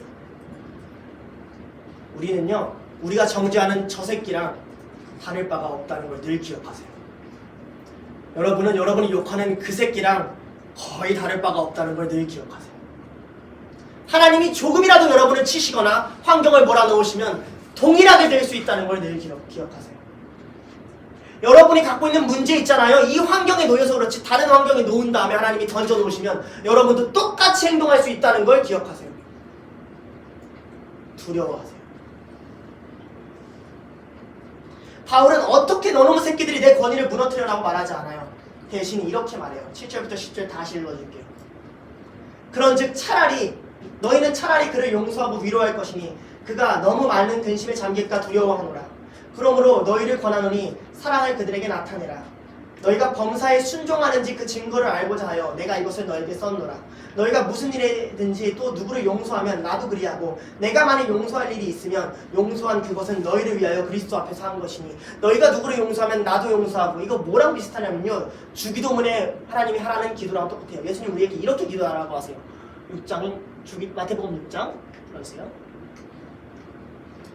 우리가 우리에게 죄 지은 자를 사하여 준 것 같이 우리의 죄를 사하여 주시오리까. 설교 마무리인데요, 잘 들어야 돼요. 조금 어려워요. 용서를 해주는 사람의 마음은 용서를 받는 사람의 마음과 같아야 돼요. 내가 저 사람의 죄를 사하여 준 것 같이 나의 죄를 사하여 달래요. 너희가 갖고 있는 마음이 뭘까요? 여러분, 하나님 앞에 죄 짓잖아요. 그리고 그 죄를 하나님이 심판하시고 무섭게 다가오실 때, 내 생각보다 그 죄가 컸을 때 우리는 어쩔 줄 몰라 하잖아요. 그 죄가 드러날 때. 그때 우리가 어디서 위로를 받을 수 있는지 알아요? 아, 내가 심판받을 놈인데 하나님께서 뭐라고 얘기했냐, 근데 너가 다른 사람 용서한 것처럼 내가 너 용서해 줄게 라고 말하고 있는 거예요. 이게 무슨 말인지 알겠어요? 아, 내가 용서를 할 줄 알아요? 용서 받을 줄 아느냐? 하나님이 나를, 내가 누군가 용서한 것처럼 나를 용서해 준다고 하면 나는, 여러분 오세요, 언제든 내가 여러분 다 용서해 줄게요. 그래야 내가 하나님 앞에서 열심히 계기죠. 나도 받아줬잖아요. 나도 품었잖아요. 하나님 나도 이해했잖아요. 내가 저들의 죄를 사한 것처럼 당신도 내 죄를 사해 주세요. 기도하라 하시잖아요. 더 나아가서 바울은 이렇게 얘기합니다. 바울은 그들이 이렇게 너희들 용서받는 자가 돼야 돼 라고 끝나지 않아요. 뭐라고 해요? 용서받는 자가 아니라 용서하는 자로 만들어줘요. 이게 하나님이 우리 삶 속에 하고 싶은 일이에요. 맨날 용서받기만 하는 자는요, 좋아요. 그런데 나중에는 그거에 눌려요. 우리의 삶의 가치는 어디서 드러나냐면 용서받는 것이 아니라 용서하는 것에서 드러나요. 때로는 그것이 억울하고 답답한 상황일 수 있어요. 용서하기 싫은 상황일 수도 있고요. 그런데 성경은 우리가 매번 빌어야 하는 존재, 마치 가톨릭에서 말하는 것처럼 늘 우리 죄만 열심히 하늘에 바쳐야 되는 존재라고 얘기하고 있지 않아요. 너희는 용서받는 존재로 끝나는 것이 아니라 용서하는 존재다. 너희는 예수 그리스도에게 구원을 받는 존재로 끝나는 것이 아니라 너희가 용서해야 될 사람, 너희에게 용서받아야 될 사람한테 이걸 알려줘야 되는 존재다. 누군가 여러분한테 잘못했어요? 누군가 여러분한테 실수했어요? 그 사람에게 용서하는 법을 알려주세요. 그 사람에게 용서받는 법을 알려주면 답이 없어요. 그 사람에게 용서하는 법을 알려줘야 돼요. 당신을 용서하는 사람이 됐으면 좋겠습니다. 내가 당신을 용서하듯이. 하나님이 만들고자 하는 세상은 이런 세상이라고요. 주님이 우리에게 이렇게 말씀하십니다. 상대가 어떠하든 용서하는 존재가 되게 원하십니다. 주님은 우리를 존귀하게 만들기 원하시지 억울한 상태에서 오랫동안 살아남기를 원하시지 않으십니다. 그러니 여러분, 하나님의 망치가 여러분의 심장을 내리칠 거예요. 용서하라. 용서하는 자가 되라. 용납하라. 용납하는 자가 되라. 두려울 거고요. 억울할 거예요. 근데 그 망치는 검이 부러지지 않도록 지켜주는, 사탄의 계책에 속지 않도록 지켜주는, 여러분을 보호해주는 장치고요. 그 망치는 여러분이 마음이 하나님의 모양을 닮을 수 있도록 두들겨 펴는 과정이에요. 억울할 수 있어요. 바울이 고린도 교회를 용서해요. 그리고 고린도 교회로부터 용서하는 법을 알려줘요. 용서받음을 배우고 용서함을 가르치는 거예요. 여러분이 가장 억울한 그때가, 여러분이 가장 속상한 그때가, 여러분이 가장 원망스러운 그때가 용서하는 방법을 알려줄 가장 좋은 시기인 것을 잊지 않았으면 합니다. 그 사람, 그 대상이 여러분의 용서를 듣지 못한다 할지라도 적어도 신자들 앞에서는 여러분이 그걸 보여야 돼요. 나는 용서하였노라. 나는 용서하는 삶을 살았노라 하고 말해요. 우리 함께 기도하고 찬양할 건데요. 우리 이런 믿음을 가지고 함께 기도하고 찬양했으면 좋겠어요. 주님, 제가 연약합니다. 제가 관계에 쉽게 무너집니다. 지금 제가 미워하는 사람을 너무 미워하고 제가 사랑하고 싶은 사람만 너무 사랑합니다. 지금 세상에 원망스럽고 억울한 일이 많습니다. 네, 그런 세상을 살아가요. 어떻게 해야 될까요? 차라리 용서하세요. 차라리 용납하세요.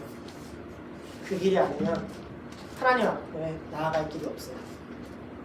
용서하고 용서하다 보면 여러분은 어느새 여러분 안에 있는 하나님의 사랑이 나타나게 될 것이고 여러분이 생각지도 못한 여러분 마음의 열매들이 맺게 될 거예요. 철은 장인의 손에 자기의 온몸을 맡겨드리지 자기 스스로 모양을 잡지 않아요. 여러분은 여러분 스스로 마음의 모양을 잡지 않아요. 여러분의 관계와 마음을 하나님께 맡겨드릴 뿐이에요. 우리 먼저 기도합시다. 하나님, 저 관계를 잘할 자신이 없습니다. 사람을 용납할 큰가 되지도 않습니다. 그러나 배웠습니다. 주님이 우리를 용서하게 하시는 용서의 망치 위로 올리신다는 걸 배웠습니다. 주님, 우리를 연단하시고 우리에게 관계를 붙이시고 우리의 삶을 이끄셔서 주님이 원하시는 형상대로 나를 만드시옵소서. 주님이 원하시는 뜻대로 나를 변화시켜달라고 함께 마음을 모아 기도하겠습니다. 기도하시겠습니다. 하나님 아버지 감사합니다. 주님 이 자리에 보내셨고 함께 기도하게 하시니 감사합니다.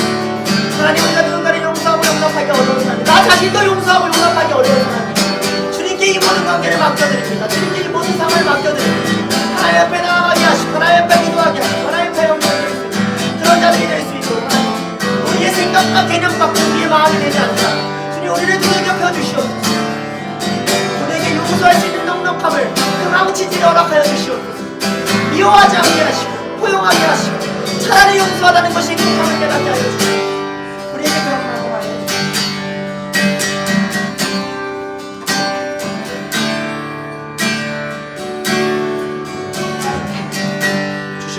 고백하면서 다시 찬양하며 나아가시겠습니다.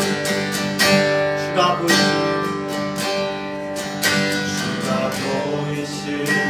생명의 길, 나 주님과 함께 사랑함을 드리며 주님 앞에 나아가리. 의로움이 되신 주,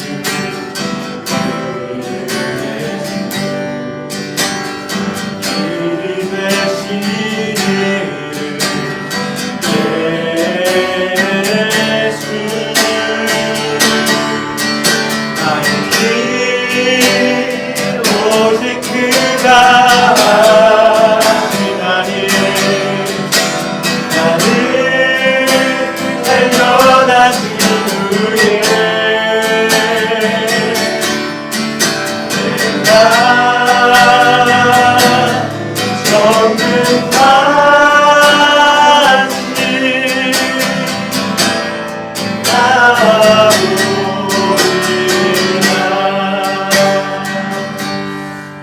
제가 말씀 들으면서 떠올랐던 한 인물이 있습니다.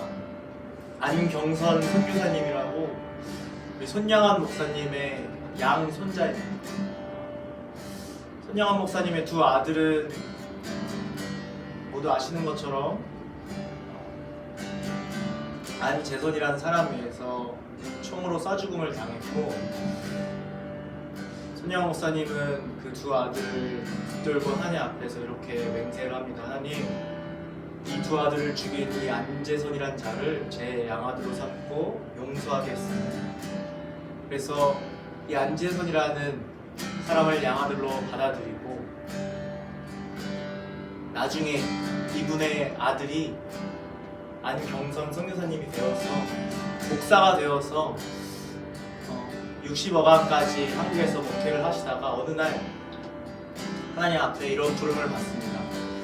야, 너가 손양원 목사의 손자면은 너도 손양원 목사가 보여줬던 사랑처럼 내가 필요한 곳에 가야 되지 않겠니? 이런 응답을 받고 그 자리에서 주님, 제가 그 사랑대로 살지 못했습니다. 행복하고 오열하면서 모든 것을 내려놓고 아프리카 부룬디로 건너가서 손양원 목사님이 하셨던 것처럼 한센병 걸린 아이들을 돌보는 그런 사역을 지금도 감당하고 있습니다.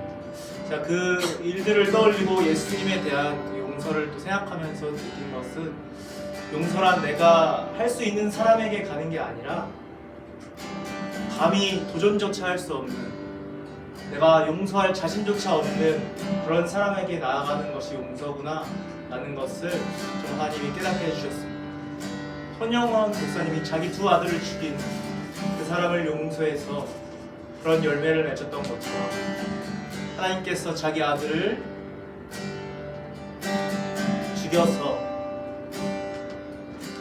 하나님과 원수인 사탄의 자녀들인 우리들을 자신의 양아들로 자녀로 삼아주신 것처럼, 용서란 우리가 하나님의 마음을 가지고 도저히 용서할 수 없는 사람에게 나아가서 하나님의 마음을 전하는 것임을 말씀을 들으면서 알게 되었습니다. 이 시간 다시 한번 이 찬양 고백할 때, 하나님, 도저히 저는 할 수 없지만 주님 주신 마음으로 내가 주님의 양아들, 양딸이기에 나아가겠습니다.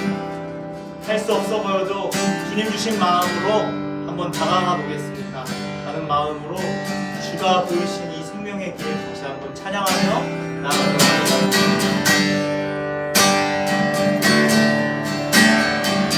주가 보이신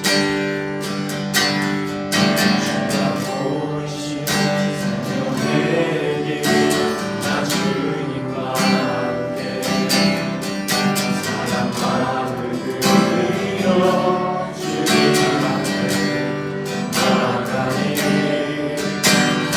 의로움이 되신 주 예수, 길이 되신 이름 예수. 내가 그 길을 걸어가겠습니다. 나의 길, 나의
호세아서 3장에 보면 호세아의 아내 고멜이 호세아를 배신하고 배신하다가 결국 다른 남자에게 시집이 가서 잡혀가게 돼요.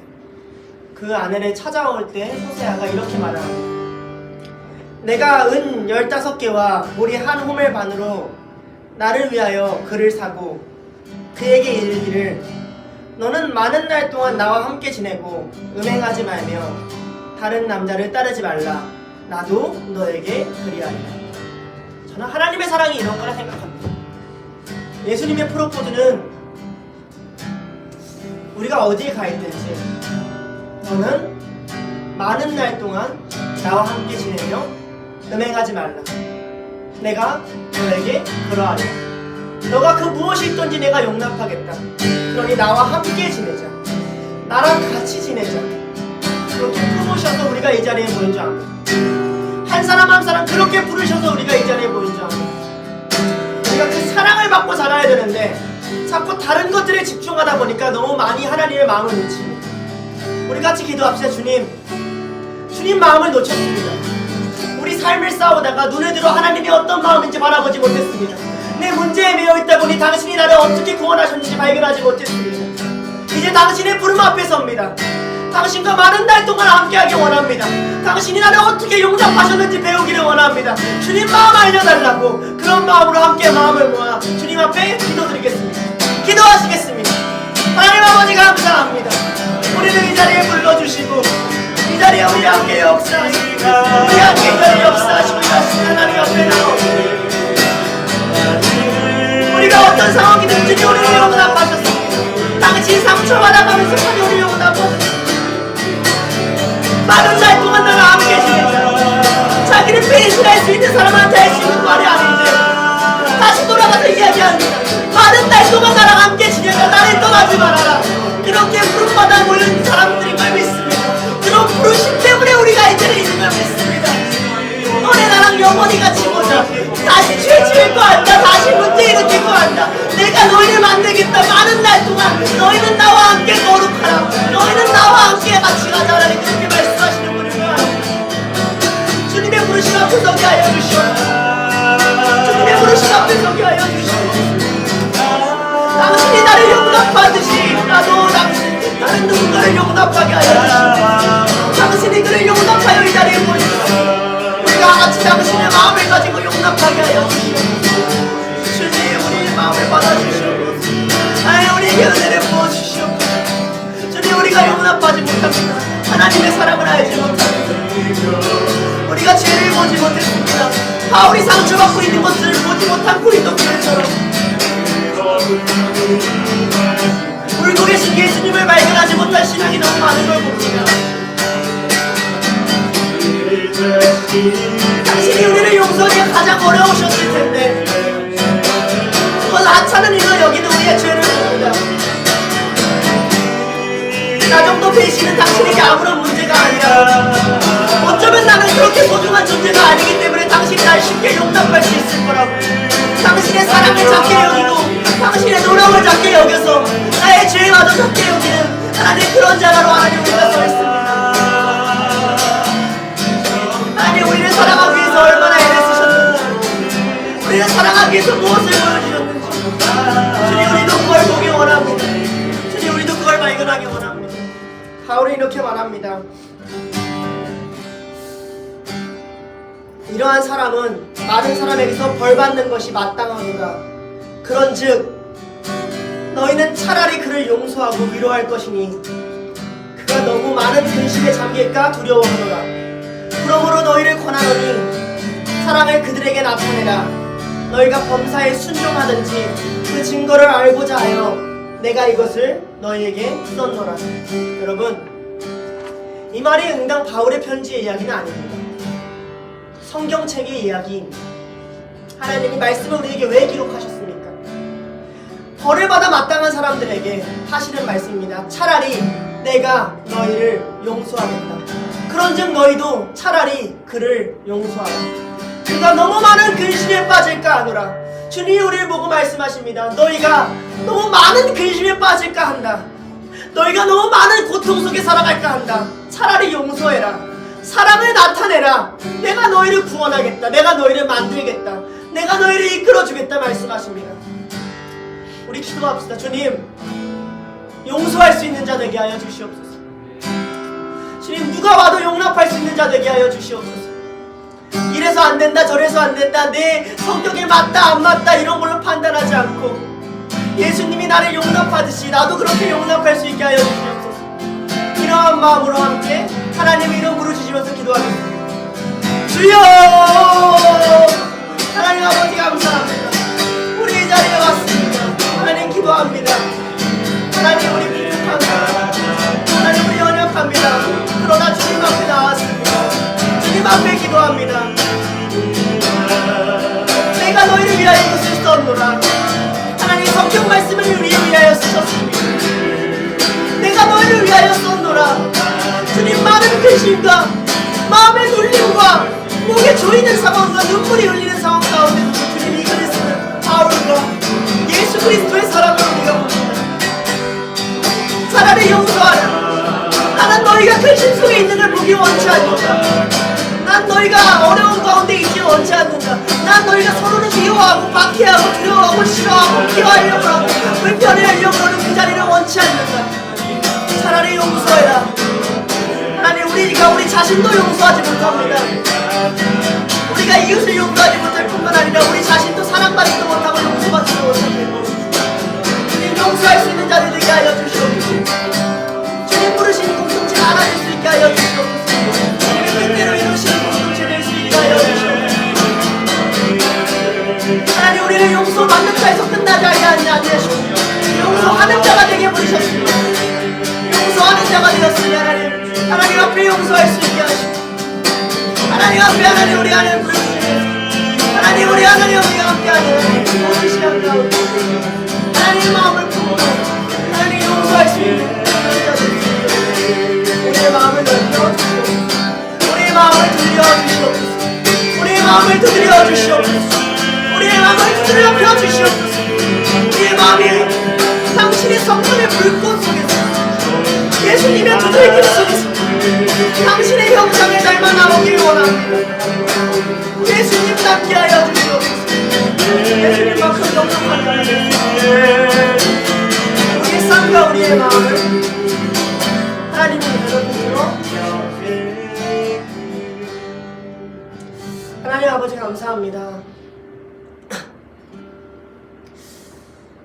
자기밖에 모르는 자들을, 조금만 불편하면 피하려고 하는 자들을, 나만 은혜 받으면 됐다고 생각하는 자들을,